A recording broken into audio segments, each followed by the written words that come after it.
Hey guys, Fire here from InDepth Gaming, bringing you another game review.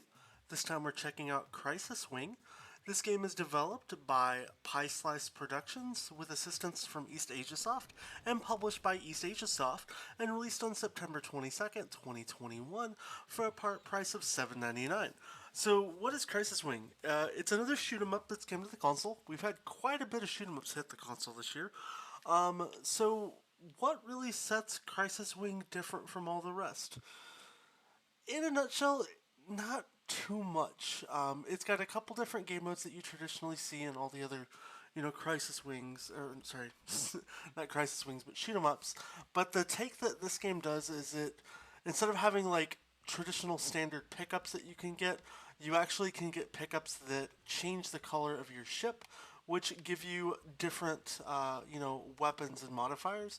And as well as your point system, there's not really like a set chain of things that you pick up. It's more just collect as many of these little badges, and every badge you get gives you an additional, score increase from the last badge.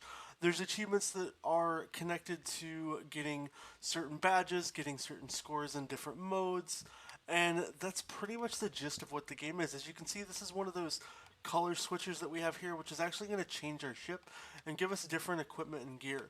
Now, you can kind of level up your ships, but for the most part, what you see on screen here is kind of going to be what you're going to get. You also have options to use bombs, and you have a few lives while you are playing. When I was first playing this game, I didn't really realize how the bombs work. So you actually just hit B and it launches a giant like skull bomb, which will be very helpful when it comes to certain bosses when you're playing. But outside of that, this is pretty much the gist of the game. The downside of this game is a lot of the achievements are actually pretty easy to get. Most people are going to complete this game in under an hour, so you're not really encouraged to play the game much beyond that initial, run or session that you're playing. And you're just play it for an hour, get the achievements, and nothing really pushes you to keep going. There isn't really a super engaging story, which I would like to have seen, considering some of the other shmups that have came out have tried to do stories this year or something to help continue to draw you in. The only real draw you have here is let's keep trying to get as many, as high a score as we can, but that's kind of the gist of what's here. As far as visuals, like, it's a good shmup. It looks like a shmup. Plays like an old retro arcadey shmup. I would like to maybe see some of these games that are trying to take on that retro style, get out of the like tight window box frames where it looks like you're on a phone, and kind of take advantage of the full TV space. Like even some stats that could have been displayed, like how many of a certain ship have I killed, or just something a little beyond just what seems almost like a bare bones low grade effort approach to how to do things. But I guess it's kind of a personal preference, and you guys are here to hear my opinion and what I think of the game. Most of the bosses are pretty repetitive when it comes to what they do. They don't change things up too much, and you can kind of predict what's going to happen just while you're playing. And like I said, when you get to a lot of these bosses, just throw your little skull bombs with your B button and you'll pretty much kill them every time. And then once you die, you just pop in a high score, and it's a run-of-the-mill shmup like any other shmup there is. You can continue playing with like reduced score counts, and try to climb up, but realistically, who wants to play a shmup that isn't pushing to higher levels?